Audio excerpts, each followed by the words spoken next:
Bismillahirrahmanirrahim. Assalamualaikum warahmatullahi wabarakatuh.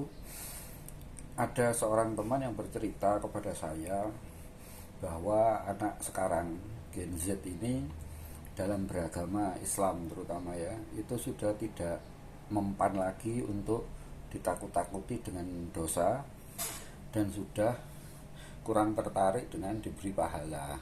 Nah, terus kemudian dia nanya, memang seperti itu. Dia bukan nanya sih, dia menyimpulkan seperti itu. Terus saya tak gantian nanya, terus gimana menurut kamu? Terus menurut dia cerita bahwa ada pendekatan-pendekatan agama yang harus dirubah supaya anak muda itu nanti, anak Gen Z ini bisa beragama dengan baik.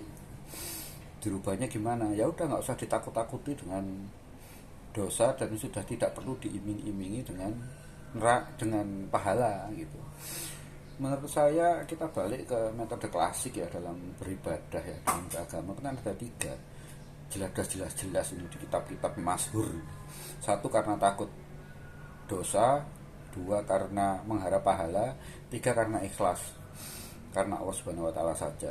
Nggak mungkin orang yang anak Gen Z yang tidak mau surga dan tidak peduli neraka itu langsung lompat ke ikhlas ya. Ini malah pendekatannya menurut saya lebih bermasalah ini. Karena bisa jadi yang beranggapan bahwa tidak tertarik dengan pahala dan tidak takut dosa ini malah tidak percaya adanya Tuhan gitu loh. Jadi bukan masalah bagaimana beribadahnya, urusannya udah masalah tauhid.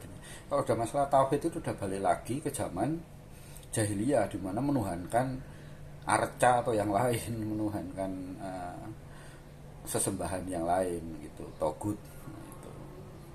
Jadi masalahnya adalah di situ kalau saya lihat. Apabila memang anak sekarang itu, apabila ada ya yang tidak takut terhadap neraka dan tidak mau diiming-imingi surga, itu berarti dia bisa jadi tidak mengakui Tuhan, karena itu kan ancaman dari Tuhan dan penghargaan dari Tuhan. Kalau memang dia tidak percaya Tuhan, ya kan tidak takut neraka, dia tidak berharap pahala juga gitu. Nah, ini pendidikannya harus dimulai dari tauhid lagi akhirnya ya, dari tauhid, bukan bagaimana metodologi beribadahnya lagi, tapi udah ketauhidannya yang dipertanyakan gitu. Menurut saya begitu, karena bagaimanapun juga ibadah itu yaitu secara klasik ada tiga. Yang pertama karena takut terhadap dosa, neraka ya, kemudian berharap adanya pahala, masuk surga, dan ketiga ada untuk orang-orang level tertentu adalah ikhlas lillahi ta'ala karena Allah Subhanahu Wa Ta'ala. Itu semuanya nggak apa-apa beribadah dengan cara ketiga cara itu, aman-aman aja, boleh-boleh sah-sah saja gitu. Tapi kalau sampai nggak beribadah karena tidak takut neraka, tidak berharap surga, itu malah yang dipertanyakan adalah ketauhidannya. Mungkin dari saya itu aja. Assalamualaikum warahmatullahi wabarakatuh.